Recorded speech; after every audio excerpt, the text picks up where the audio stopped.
if you are sticking around for part 2, thank you. It means a lot to me that you are sticking around for part 2 because, like I said, I'm trying to make these videos shorter, but I'm not being very successful at it. But I'm hoping you are enjoying the conversation and the video so far. So here we go. Here is part 2 with my interview with Dynamic Learning Project Mentor Coach Heather Dowd.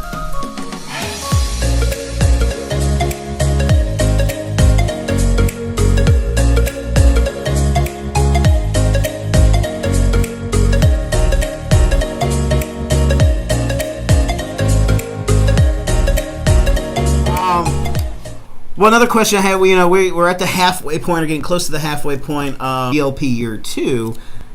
How's that going for the schools that have already done this year, and then what are you seeing with the schools that just started?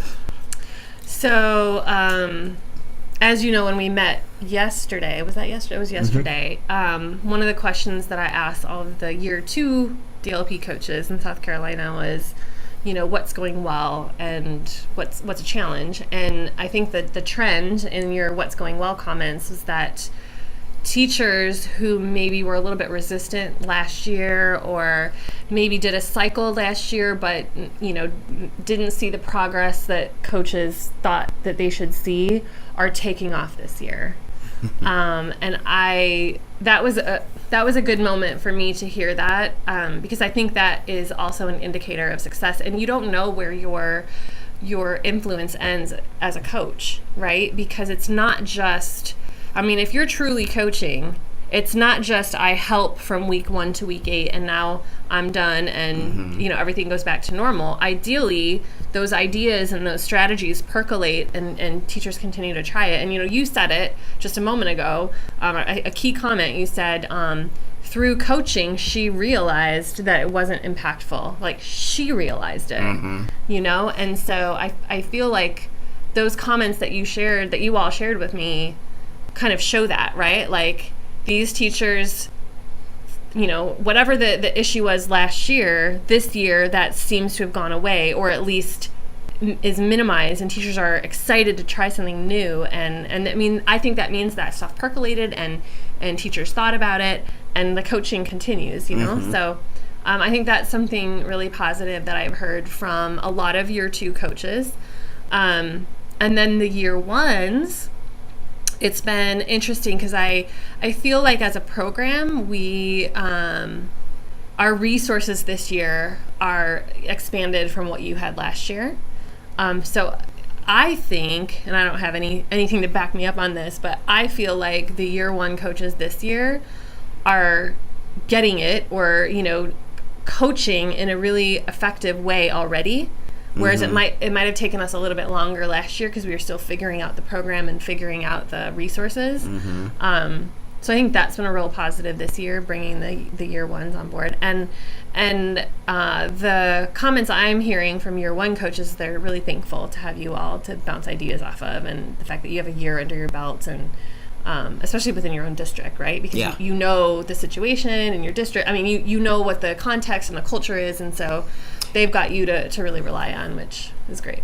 And I know, and we're very lucky in Lexington 1 where we are kind of a close-knit DLC group. So, we know each other really well over the last few years. We have meetings together. We're not afraid to collaborate together or ask questions, and that's been a real help, just, I know, for them and for us, just to say, hey, has anybody tried this? What, Yep. Yeah, so. I hear that all the time. Even just in our team meetings, when I have you guys chat with each other, everybody's like, "That was so helpful." Like, good. I didn't do anything. You did all the work, which is what coaching should be about, right? And the first meeting we had where you grouped us like that in this thing, I'm like, good Lord, we kind of collaborate all together all the time. This can't be any different. Okay. And it was better. Like, it was better. And I, after I hadn't told you about it, but yeah, I was like, I actually kind of like this. I felt like this worked better than when we are in person and we're, breaking off in different tables or doing different things. Like, that's interesting. I don't know. Yeah, I don't know what it was, but I do think part of it's you. You're a great influence on us, and so. Well, thank you. That's very kind of you. Thank you. I only reflect the goodness of the people that I work with. So. Well, good. Well, one last question, and it's a question you asked us yesterday.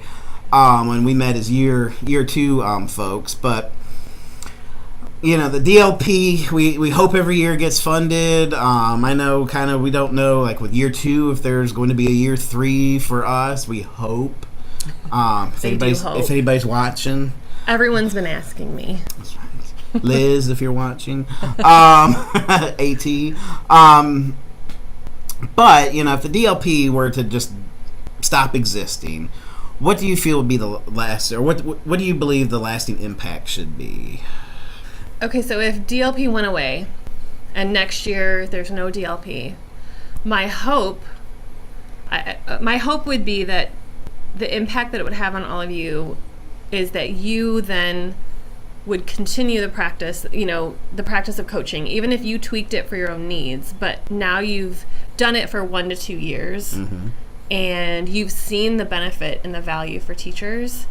And ultimately, I mean, if we're running this program in the right way, you wouldn't need us to continue. You would, you know how to do it now, right? You know how to run the cycle, and you know enough to make improvements to the process. So I guess that I would hope that the lasting impact would be that schools could continue developing a culture of coaching and continue coaching in whatever form it makes sense for them. And I think if that were to happen and we came back in 5 years and there's still something around coaching happening, that to me would be a success. And I guess added to that, it would be great for other schools to be able to come to schools like yours that have had the experience, and if there's a school who doesn't have a culture of coaching right now, they could come to Carolina Springs Middle School, see what it looks like, spend the day with you, and walk away with some of the tools even, I would hope that that's the lasting impact of dynamic learning projects. Me too. And I hope it doesn't go away either. I hope it doesn't either. Because really, it is to me, it's very impactful to know that, okay, yeah, we have our Lexington 1 bubble, but then we've expanded it to Spartanburg 1, so we have, some people, really great people there. But then, too, like, it gets overwhelming at times, but when you look at the chat with everybody, it's like, how cool is this that we're all in this together? We can all say, hey, what about this? Yep. Like, even like our district lead got on there today and asked a question, and boom, he had an answer like that. It was just, that's just cool. Yeah, and I do think that's a great thing that we've helped. I mean, you're the community, not us. We've helped put you together, and then you all have kind of connected. And I love, too, the way that some coaches across from different states have connected and stayed close on Twitter and sharing, everybody's sharing with the hashtag DLP coaching. That community, I guess, again, going back to the question, that is a lasting impact. I think that community will be there. If DLP goes away, there's nothing to say that chat can't continue, and everybody can continue to share good ideas and share what's happening in the classroom, because ultimately it comes back to the classroom and what are teachers doing, and is someone there to support them in trying new things and pushing them, pushing them through a coaching cycle, helping them think through strategies that they can implement, and having a thought partner. I mean, it's a great resource, having a coach, and I don't take that for granted, because I know there are a lot of schools that can't afford to have that position, and I don't take that for granted. And I think you're very lucky. Carolina Springs is lucky that your administration and district leaders believe in it and see the value, and I think it will affect what students are doing in the classroom. I think too the the innovation advocate, which to me being more revamped this year, it's empowered the 2 teachers that I chose, and it's really cool to see that. Like, in one aspect, you kind of feel like, should I feel threatened about this? Because I'm like, okay, she's sending out like Tech Tip Tuesdays, and there they go. But no, but it's cool, because just like I found my passion for this, it could inspire somebody else as an advocate to go, what, I actually have a knack for coaching, and maybe this is their next step or something like that. And it's just kind of cool to see just all the different aspects of it, of teachers learning new ways, strategies, really truly diving deep into pedagogy and impacting their classroom that way, to just personally how it's, like for Monica, Teacher of the Year. Yay, Monica. ELA to computer science, and she's rocking it out. Like, I remember a conversation. She's like, I don't know if I can do this. I don't know if I can. And all of a sudden, like this year, day one started, and and she's doing it. And she's doing it, yeah. Yeah. And the kids are creating some cool stuff and doing some neat things. It's just like it's all great. that's because of the DLP. Oh. Well, and because of how you've implemented it here. It's great to see that the ripples, right? Yeah, that's the whole point, is that it's about how am I affecting, for the better, the teachers that I work with, who then affect their students and the school community and the wider community. And seeing that, stories like that, I mean, when you're a coach, you are a teacher leader. Like you may not be an administrator, but you are a leader in the school, and so and as such, you are now inspiring, other teacher leaders in the advocates. It's great. It is. It really is. Yeah, and I would hope to think that if DLP goes away, that those things would continue. And from what I've seen, I think they would. But we don't want it to go away. No, we don't want it to go away. Keep funding. Whoever funds. It is. Yeah. It is kind of funny. Yeah, when they introduced the logo to us last year, they're like ripple effect. And then all of a sudden, when you sit back and you look at it, you're like, holy crap! Like, the designers did a good job. Google designers, you did a good job with this logo. They really did. And, it might have been one of those things where they design and not really knowing what the impact would be. But the fact that all this stuff is just coming to fruition the way it is, it's like, yeah. I agree. It kind of, sometimes I step back and I think, oh my. Like, especially when I'm doing the visits, right? Like being here this week and getting to visit the schools and sit in on teacher meetings and see students at work. The ripples really become real for me.